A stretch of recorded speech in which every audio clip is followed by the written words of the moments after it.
আসো, বসো। আমি জানো তো এই সুযোগটাই খুঁজি, যখন আমার বউ ঘরে থাকবে না আমি তোমার সাথে রোম্যান্স করতে পারি যেতে। আমার বউ আসছে, তুমি এক কাজ করো, তুমি জানলার পিছনে গিয়ে লুকাও। আরে তাড়াতাড়ি যাও, কি ভাবছো? আরে হ্যাঁ, তাড়াতাড়ি যাও। ঠিক আছে।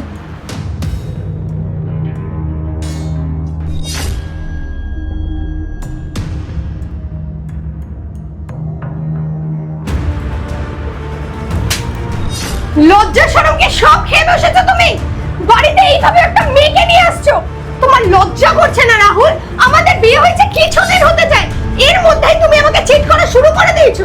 তোমার মতন ছেলের সাথে না কোনো মেয়ে সংসার করতে পারবে না। আমি তো পারবোই না, তোমাকে আমি ডিভোর্স দেবো। তৈরি থেকো তুমি, আর তুই চলে আয় আমার সাথে। কুসুম, তুমি প্লিজ আমাকে ছেড়ে যেও না, তুমি এই ব্যাপারটাকে এখানেই শেষ করে দাও। আমি প্রমিস করছি আমি কোনোদিন আর এরকম করবো না। বিয়ের কিছুদিন পরে যে পুরুষ চিট করে না, তার সাথে সংসার করা একদমই উচিত নয়, কারণ তুমি কোনোদিন শুধরাবে না। নেক্সট টাইম আমাকে আটকানোর চেষ্টাও করবে না, বুঝতে পেরেছো? চল মন্দিরা। কুসুম, কুসুম কথা শোনো আমার। এই সব কিছু হলো ওই মন্দিরের জন্য, ওকে দেখাচ্ছে আমি মজা।